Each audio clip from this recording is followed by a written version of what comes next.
নমস্কাৰ মৰমৰ ছাত্ৰ ছাত্ৰীসকল আহোম ক্লাছেছ ইউটিউব চেনেলত আপোনালোকৰ স্বাগতম জনাইছোঁ। আজি মই তোমালোকৰ কাৰণে লৈ আহিছোঁ ক্লাছ 7ৰ ছ'চিয়েল ছায়েন্সৰ চেপ্টাৰ নম্বৰ কিমান আছে আমাৰ চেপ্টাৰ নম্বৰ 1, যিটো তোমালোকৰ এইবাৰ কিতাপটো চেঞ্জ হৈছে। তাৰে মই চেপ্টাৰ নম্বৰ 1টো লৈ আহিছোঁ। তোমালোকে ভিডিঅ'টো স্কিপ নকৰাকৈ চাই থাকিবা। প্ৰথমত চোৱা অনুশীলনী মই যিখিনি আছে লৈ আহিছোঁ। 1 নম্বৰত কি দিয়া আছে, তলৰ প্ৰশ্নবোৰৰ উত্তৰ দিয়া। ছাত্ৰ ছাত্ৰীসকল, যিসকল ছাত্ৰ ছাত্ৰীয়ে মোৰ চেনেলত প্ৰথমবাৰ আহিছে তোমালোকে চেনেলটো ছাবস্ক্ৰাইব কৰি ৰাখি দিবা আৰু পাৰিলে কমেণ্ট কৰিবা। মই তোমালোকৰ কাৰণে আৰু বাকীবিলাক পাঠৰ ভিডিঅ' লৈ আহিম।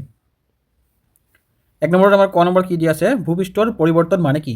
আমাৰ ভূপৃষ্ঠৰ যে পৰিৱৰ্তন হয় এইটো কি বুলি কয়?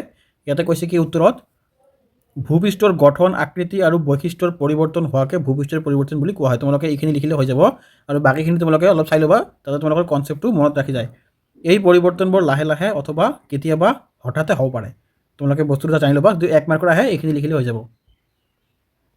তাৰপিছত আহা ক নম্বৰত, ভূপৃষ্ঠৰ পৰিৱৰ্তনৰ কাৰক কেইটা কি কি? ভূপৃষ্ঠৰ পৰিৱৰ্তনৰ প্ৰধান কাৰক হ'ল আমাৰ দুটা, যেনেকুৱা 1 নম্বৰত দি আছে কি আভ্যন্তৰীণ কাৰণ আৰু 2 নম্বৰত দি আছে কি বাহ্যিক কাৰণ। এই দুটা তোমালোকে মনত ৰাখিবা, এই দুটা তোমালোকৰ পৰীক্ষাত আহি থাকে প্ৰত্যেক বছৰে। এতিয়া তোমালোকে গ নম্বৰত কি দিছে, পৃথিৱীৰ কেন্দ্ৰভাগৰ উত্তাপ কিমান? পৃথিৱীৰ কেন্দ্ৰভাগৰ উত্তাপ আছে আমাৰ কি 6000 ডিগ্ৰী চেলচিয়াছতকৈ বেছি। তাৰপিছত আহা তোমালোকে ঘ নম্বৰত চিন শব্দটো ক'ৰ পৰা আহিছে? ইয়াৰ উত্তৰটো হ'ব চিম শব্দটো চিলিকনৰ SI আৰু মেগনেছিয়ামৰ MA যোগ হৈ আহিছে। তোমালোকে এই দুটা মনত ৰাখি ল'বা। তাৰপিছত কি দিয়া আছে আমাৰ, গুৰুমণ্ডলত চিলিকন আৰু মেগনেছিয়ামৰ পৰিমাণ অধিক হোৱাৰ বাবে ইয়াক চিম স্তৰ বুলি কোৱা হয়।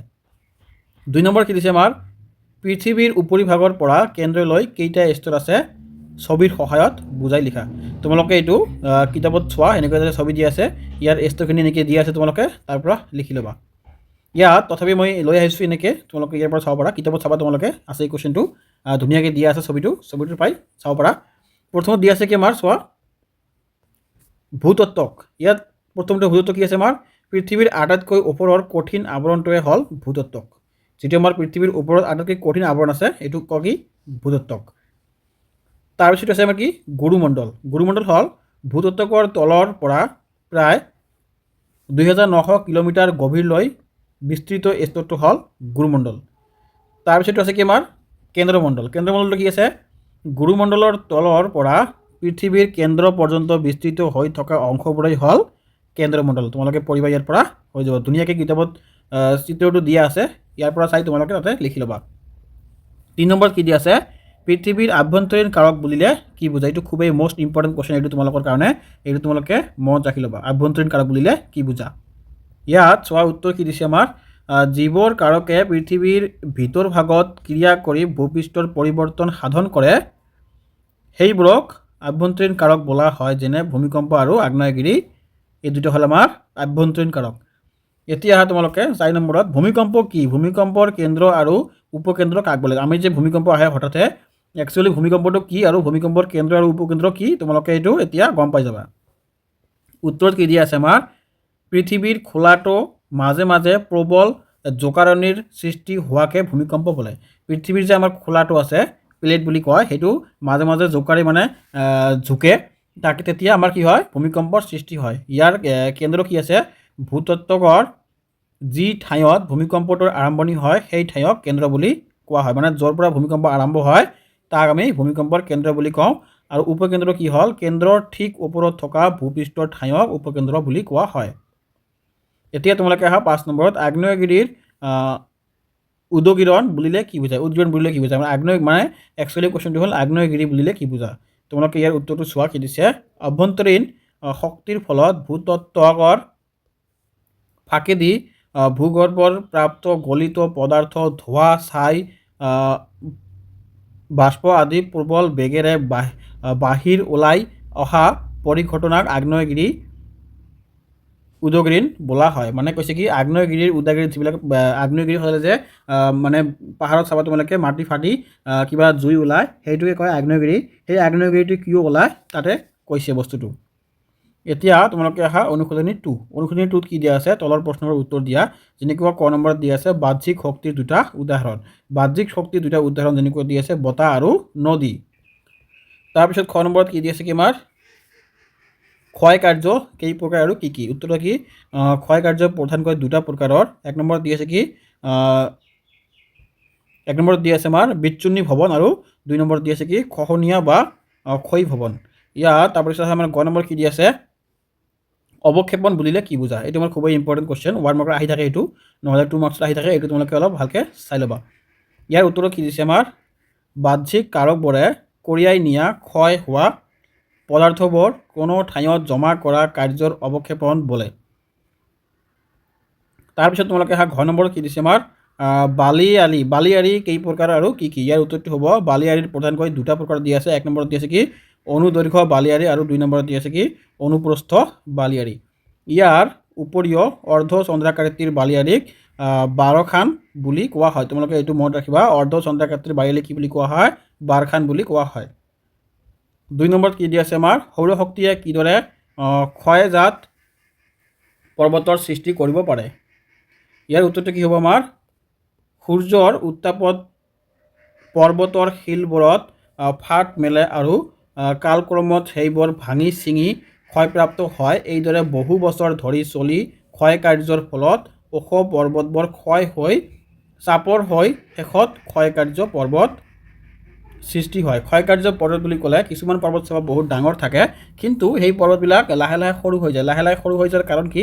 সূৰ্যৰ পোহৰবিলাক এই পৰ্বতত পৰি পৰি শিল বালিবিলাক যিবিলাক আছে এইবিলাক একচুৱেলি ক্ষয় হৈ যায়, মানে নাইকিয়া হৈ যায় লাহে লাহে, ইয়াকে ক্ষয়কাৰ্য পৰ্বত বুলি কোৱা হয়। তাৰপৰা 3 নম্বৰত চোৱা কি দিছে আমাৰ? হিমবাহৰ সৃষ্টি কেনেকৈ হয়? উত্তৰ দি আছে কি? দুই মেৰু উচ্চ পৰ্বত অঞ্চলবোৰত জমা হৈ থকা বৰফবোৰ যেতিয়া পৃথিৱীৰ মাধ্যাকৰ্ষণ শক্তিৰ ফলত নদীৰ দৰে নামি আহে তেতিয়া হিমবাহৰ সৃষ্টি হয়। হিমবাহৰ সৃষ্টি কেতিয়া হয়? যেতিয়া কি হয় আমাৰ পাহাৰবিলাক পৰ্বতবিলাকৰ যিবিলাক বৰফ আছে এইবিলাক গলি তলপিনে নামি আহে নদীৰ নিচিনাকৈ, তেতিয়া আমাৰ হিমবাহৰ সৃষ্টি হয়। 4 নম্বৰত কি দিছে আমাৰ? সাগৰৰ ঢৌৱে কেনেকৈ উপকূল ভূমিৰ পৰিৱৰ্তন সাধন কৰে? ইয়াৰ উত্তৰত চোৱা কি দিছে আমাৰ? সাগৰৰ ঢৌ সোঁত আৰু জোৱাৰৰ প্ৰভাৱত উপকূল আৰু ইয়াৰ ওচৰৰ ঠাইবোৰত আহৰহ খুন্দা খাই ক্ষয়কাৰ্য চলে। এই প্ৰক্ৰিয়াৰ ফলত উপকূলত বিভিন্ন ধৰণৰ অৱয়ৱৰ সৃষ্টি হয় আৰু উপকূল ভূমিৰ আকৃতিৰ পৰিৱৰ্তন ঘটে। তোমালোকে ইয়াৰ পৰা লিখি ল'বা, হৈ যাব। আৰু বাকীখিনি তোমালোকে জাষ্ট কনচেপ্টৰ কাৰণে এবাৰ চাই ল'বা। আপোনাক তাৰপিছত তোমালোকে এই পাৰ্টটোত তোমালোকৰ দুটা কিতাপ আছে ইয়াত।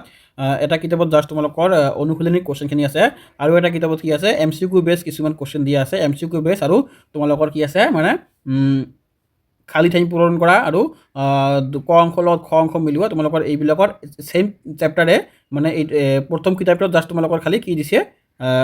অনুশীলনী কুৱেশ্যন, আৰু ছেকেণ্ড কিতাপত তোমালোকৰ MCQ টাইপ কিছুমান কুৱেশ্যন দিয়া আনিছে তোমালোকৰ সুবিধাৰ কাৰণে। এইকেইটা মই ইয়াত লৈ আহিছোঁ, তোমালোকে চোৱা। প্ৰথমে কি দিছে? 1 নম্বৰটো হ'ব আমাৰ, ঘ নম্বৰটো হ'ব 7 নম্বৰ। এই কিবিলাক তোমালোকে পুৰ কৰি দিবা কাঠ পেঞ্চিলেৰে, ধুনীয়া দেখাব। 2 নম্বৰটো হ'ব আমাৰ, ক নম্বৰটো হ'ব সাগৰৰ পাৰ। 3 নম্বৰটো হ'ব আমাৰ খ নম্বৰ বতাহ। 4 নম্বৰটো হ'ব খ নম্বৰ ভূমিকম্প। তাৰপিছত 5 নম্বৰটো কি হ'ব আমাৰ? 5 নম্বৰটো হ'ব খ নম্বৰ সাগৰত। তাৰপিছত নেক্সট চেপ্টাৰত যোৱা। নেক্সট চেপ্টাৰত কি দিয়া আছে আমাৰ? এইটো হ'ব কি? ধেনুভেৰিয়া মানে হ'ব আমাৰ হ্ৰদ, আৰু এইটো হৈছে কি? বলিভিয়া, এইটো হ'ব মালভূমি। এইটো হ'ব তাৰপিছত গ নম্বৰটো হ'ব অধিকেন্দ্ৰ, আৰু ঘ নম্বৰটো হ'ব আভ্যন্তৰ ভাগ, আৰু ঙ নম্বৰটো হ'ব মদাকিনী। তোমালোকে উঠাই ল'বা এইটো। তাৰপিছত এটা আছে আমাৰ কুৱেশ্যন, এইটো কুৱেশ্যন তোমালোকৰ ইমান এটা ইম্পৰ্টেণ্ট নহয়, তথাপি তোমালোকক মই আৰু এটা ভিডিঅ'ত লৈ আহিম যেতিয়া আমি কিতাপটো একচুৱেলি পাম। এইটো মই কাৰোবাৰ পৰা ফটো মাৰি লৈ আহিছোঁ, এইটো পোৱা নাই। কিতাপটো পালে মই তোমালোকৰ কিতাপৰ ভিতৰৰ পৰা ধুনীয়াকৈ এইটো মই তোমালোকৰ ভিডিঅ'ত বনাই দিম, তোমালোকে এইটো চাই ল'বা। তাৰপিছত তোমালোকে এতিয়া মিলোৱা, ক অংশৰ লগত খ অংশ মিলোৱা। ইয়াত মই ধুনীয়াকৈ মিলাই লৈ আহিছোঁ, তোমালোকে ইয়াৰ পৰা এবাৰ চাই ল'বা। তাৰপিছত এইটো মই লৈ অহা নাই, এইটো পিছত মই লৈ আহিম তোমালোকৰ কাৰণে। এতিয়া তোমালোকে ইয়াত কি আছে? খালী ঠাইখিনি তোমালোকে খালী ঠাইখিনি চাই ল'বা। চৰি ইয়াত মই লৈ অহা নাই বুলি নহয়, কথা নহয়। একচুৱেলি 10 নম্বৰ কুৱেশ্যনটো এইটো হয়, 10 নম্বৰ কুৱেশ্যনৰ এনচাৰবিলাক তলত আছে, তোমালোকে চাই ল'বা। কিন্তু ইয়াত মই লৈ অহা নাই বস্তুটো ক'লে ইয়াত এনেকৈ মিলাই লৈ অহা নাই, তোমালোকে এইটো ইয়াৰ পৰা চাই ধুনীয়াকৈ ইয়াত মিলাই ল'বা কোনটো কি হয়। ইয়াত চোৱা, ক নম্বৰত কি দিছে? হিমবাহটোৰ ওপৰত মিলাই দিয়া আছে, এইটো তোমালোকে মিলাই ল'বা। হিমবাহটো যেনেকৈ ইয়াত দি আছে বালিয়াড়ি, ইয়াত দি আছে কি? বালিয়াড়ি। ঠিক তেনেকৈ হিমবাহটো তোমালোকে ইয়াত মিলাবা, ক'ত হিমবাহ হ'ব। তোমালোকে এইটো তোমালোকৰ এটা খেলৰ নিচিনাকৈ ছাত্ৰ ছাত্ৰীসকল একেলগে বহি, কিন্তু এইটো তোমালোকৰ এক্সামত নাহে, তোমালোকে কিছুমান ছাত্ৰ ছাত্ৰীৰ মিলি একেলগে বহি এইটো মিলাই ল'বা। হিমবাহ দি আছে, তাৰপিছত দি আছে কি?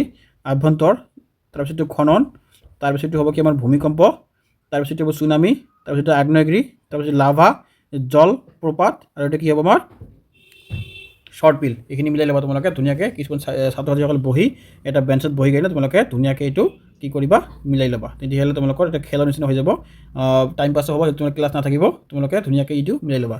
ছাত্ৰ ছাত্ৰীসকল আজি ভিডিঅ' এতিয়া শেষ কৰিলোঁ। তোমালোকে নেক্সট ভিডিঅ' যদি চাব বিচাৰা চেনেলটো ছাবস্ক্ৰাইব কৰি ৰাখি দিবা, আৰু পাৰিলে কমেণ্ট কৰিব, তেনেহ'লে তোমালোকে সকলোবিলাক ভিডিঅ' পাই যাবা। ধন্যবাদ।